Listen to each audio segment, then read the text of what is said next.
Hello everyone, welcome to my another blog. তো আজকে কিন্তু আমরা যাচ্ছি দিনহাটা হসপিটালে, কারণ আমাদের সিএচও জয়েনিং অর্ডার দিয়ে দিয়েছে আর ওখানে চেয়েছে মেডিকেল ফিটনেস সার্টিফিকেট।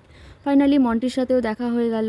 তারপর আমরা আমাদের কাজ শেষ করে চলে আসলাম একটা কেক কেনার জন্য, কারণ আজকে মন্টির বার্থডে আর আমরা কিন্তু ওকে নিয়ে এসেছি ওর বার্থডে কেক সিলেক্ট করার জন্য। ফাইনালি কেক কেনা শেষ।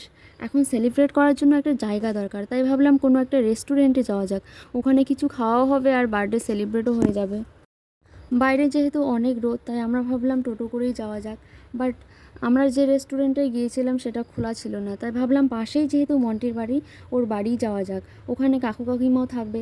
ফাইনালি চলে আসলাম মন্টির বাড়ি। এই যে ও আমাদের হাই হ্যালো বলে ওয়েলকাম জানাচ্ছে। ওর বাড়িতেই কিন্তু অনেক কিছুর গাছ রয়েছে, লেবু গাছ, নারকেল গাছ। আর এই দিকে এই মেয়েটা তো আগেই ঘরে ঢুকে বসে আছে। যাই হোক, রেস্টুরেন্টে মন্টি থেকে আর খাওয়া নেওয়া হলো না। আর এই যে কেকটাকে সাজাতে গিয়ে চোখে পড়লো একটা লেখা, এখানে লেখা আছে লিটিল হার্ট সিএইচও। আর এটা দেখে তো দিল খুশ হয়ে গেয়া। আমরা যেহেতু ভেবেছিলাম তিনজন মিলে বাইরে কোথাও একটা সেলিব্রেট করব, তাই আর ব্যালুন নেওয়া হয়নি আর কেকটাও ছোটো হয়ে গেছে। আর ও কিন্তু খুশিতে দেখতেই পাচ্ছেন কী সব পোজ দিয়েই যাচ্ছে আমার ক্যামেরার সামনে। ও কিন্তু আর সময় নিতে পারছে না, কেক কাটার জন্য একদম ছটফট করছে। তারপর চলে এলো সেই সময়।